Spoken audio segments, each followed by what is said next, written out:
அவையோர் அனைவருக்கும் வணக்கம். தூய தமிழ் தேசிய அரசியலை படைக்க இந்த போராட்டத்தின் இன்னும் ஒரு சவாலாய், இன்னும் ஒரு மைல்கல்லாய் இந்த விக்கிரவாண்டியின் இடைத்தேர்தலை சந்தித்துக் கொண்டிருக்கும் எனது அருமை தமிழ் சொந்தங்கள் மற்றும் பொதுமக்கள் அனைவருக்கும் எனது புரட்சி வணக்கங்கள்.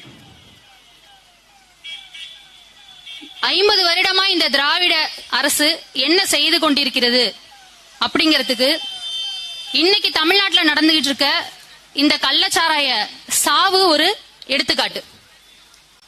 கிட்டத்தட்ட 70 பேருக்கு மேல இறந்திருக்கிறாங்க இந்த டாஸ்மாக்னாலையும் இந்த கள்ளச்சாராயத்தினாலையும். அங்க தூத்துக்குடியில காமராஜர் கல்லூரியில கவர்மெண்ட் உதவி பெறும், ஒரு அரசு உதவி பெறும் கல்லூரியில எங்களுக்கு சரியான கட்டணம் வசூலிக்கலன்னு மாணவர்கள் போராடிட்டு இருக்காங்க. போக்குவரத்து துறை ஊழியர்கள் போராடிட்டு இருக்காங்க. விவசாயிகள் போராடிட்டு இருக்காங்க. மாணவர்களுக்கு ஒரு நல்ல அரசு கல்லூரிகளை அமைத்து தர முடியாத இந்த அரசாங்கம் தான், இந்த திராவிட அரசாங்கம் தான் தெருக்கள் தோறும் டாஸ்மாக் கடைகளை நடத்தி கொண்டிருக்கு. இதுல பெருமை வேற, நாங்க 40 தொகுதியிலையும் ஜெயிச்சிட்டோம், 40 எம்பிக்களை நாங்க உள்ள அனுப்பிட்டோம் சொல்லி பெருமை வேற. பாட்டாளி படத்துல வடிவேல் சொல்லுவாரு, நீ 3 என்னடா 3000 கூட போடு, ஆனா என்ன பிரோஜனம், ஆமா ஜல்லிக்கு பிரோஜனம் இல்லைன்னு. நீ 40 தொகுதியில ஜெயிச்சாலும் இந்த திமுக 400 தொகுதியில ஜெயிச்சாலும் தமிழக மக்களுக்கு அதனால ஒரு 10 பைசாக்கு பிரோஜனம் இல்ல. இதில் வேற நலமா அப்படின்னு ஒரு திட்டம், தமிழகத்தில் நலத்திட்டங்கள் எப்படி எல்லாம் நடக்குது, அதை எப்படி பயனாளிகள் பயன்படுத்துறாங்க அப்படின்னு சொல்லி திமுக தொலைபேசியில் அழைத்து முதலமைச்சர் பேசுவது போல ஒரு திட்டம். ஏதாவது நல்லது நடந்திருந்தா தானே அவங்க பேசுவாங்க. உங்க திராவிட ஆட்சியில எந்த காலத்துல நல்லது நடந்திருக்கு? இதுல திமுக அமைச்சர்கள் யாருமே மக்களுக்கு மரியாதை கொடுக்கறது இல்ல.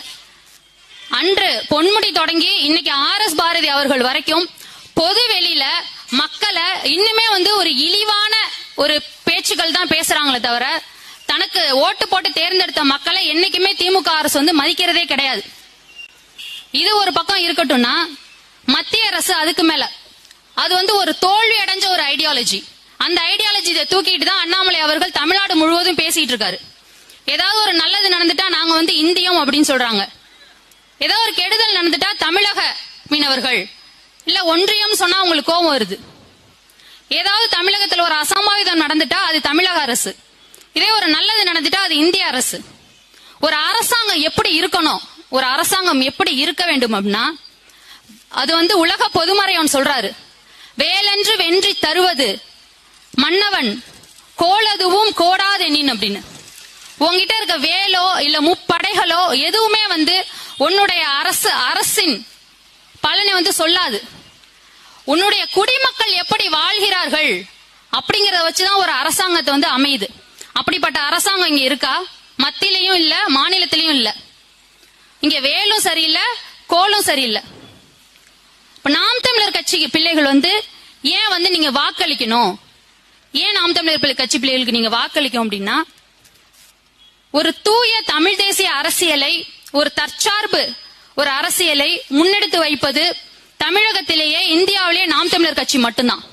ஒரு எப்பேற்பட்ட ஒருங்கிணைப்பாளரை, எப்பேற்பட்ட ஒரு தலைவரை கொண்டிருக்கிறது நாம் தமிழர் கட்சி அப்படின்னா, ஒரு அரசியல்வாதி ஒரு அரசியல் மட்டும்தான் பேசுவார், ஒரு ஓட்டு அரசியல் பத்தி பேசுவார், அது மட்டும்தான் பேசுவார். ஆனா அண்ணனை எடுத்துக்கிட்டீங்கன்னா ஓட்டு அரசியல் மட்டும் பேச மாட்டார். விவசாயம் சார்ந்த அனைத்தும் அண்ணன் உள்வாங்கி பேசுவார். ஒரு சூழலியல் சார்ந்த அனைத்தும், ஒரு எக்காலஜி டீச்சர் எப்படி ஒரு மாணவர்களுக்கு சொல்லிக் கொடுப்பாரோ அதே மாதிரி அண்ணன் சொல்லிக் கொடுக்கிறாரு. 13 வருஷமா அண்ணன் பேச்ச கேட்டுட்டு இருக்கோம். ஆனா இன்னைக்கும் உட்காரோம்னா ஒரு மெய் சிலிர்த்து தான் அண்ணனுக்கு முன்னாடி நம்ம உட்கார்ந்துருப்போம் அவரோட பேச்சை கேட்கறதுக்கு. ஒரு சூழலியல், ஒரு சமூகவியல், இதை பற்றி எல்லாம் உள்நோக்கி உள்ளாய்ந்து ஒரு அரசியல்வாதி பேசுகிறார் என்றால் தமிழகத்திலேயே அது அண்ணன் செந்தமிழன் சீமான் அவர்கள் மட்டும்தான் இருக்க முடியும். இந்த ஐடியாலஜி எல்லாம் எப்படி நடைமுறைக்கு கொண்டு வர்றது அப்படின்னா, the power to implement these ideologies in the hand of politician, not just politician. a wise intellectual politician.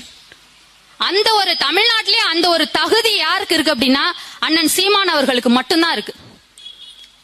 இப்ப இந்த நம்ம தற்சார்பு சமூகவியல் இதெல்லாம் நம்ம நடைமுறைக்கு கொண்டு வரணும்னா அது நாம் தமிழர் கட்சி ஆட்சிக்கு வந்தா மட்டும்தான் முடியும். மற்ற அரசியல்வாதிகள் தான் போய் கேளுங்க தற்சார்புனா என்ன அப்படின்னு கேட்டு பாருங்களேன். என்ன அது ஆபரேஷனா அப்படின்னு கேட்பாங்க. சமூகவியல்லாம் என்ன அப்படின்னு அது ஏதாச்சும் அவியலா, ஏதாவது காய்கறி போட்ட அவியலா, கன்னியாகுமரி சைடு வைக்கிற அவியலான்னு கேட்பாங்க. தெரியாது. என்ன துண்டு சீட்டுல எழுதி படிக்கிற அவங்களுக்கு இந்த ஐடியாலஜி எல்லாம் தெரியாது. அப்ப ஒரு அரசியல்வாதி மக்களுக்கு தேவையான அனைத்து இந்த தத்துவங்களையும் உள்வாங்கி பேசுகிற ஒரு அரசியலை கனவாக சுமந்து கொண்டு நாம் தமிழர் கட்சி பிள்ளைகள் நிற்கிறார்கள். அதனால்தான் கூலிக்கு மாரடிக்கிற உங்களை மாதிரி இல்லாம நாங்க தனித்துவமா இந்த போராட்ட களத்துல இன்னைக்கும் உங்களை எதிர்த்து நிக்கிறோம். அப்படிப்பட்ட ஒரு கனவை சுமந்து நிற்கிற எங்களுக்கு இந்த விக்கிரவாண்டி மக்கள் ஒரு வெற்றியை தருவீர்கள் என்று உறுதியாக நம்புகிறோம்.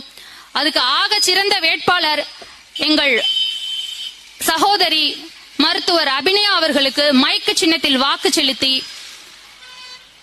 இதுவரையில் தமிழகத்தில் இருந்த அரசியலில் ஒரு புதிய மாற்றத்தை இந்த விக்கிரவாண்டி மண்ணில் ஏற்படுத்தி தருவீர்கள் என்று கூறி வாய்ப்பிற்கு நன்றி பாராட்டி விடைபெறுகிறேன். நன்றி, வணக்கம். நாம் தமிழர். அடுத்ததாக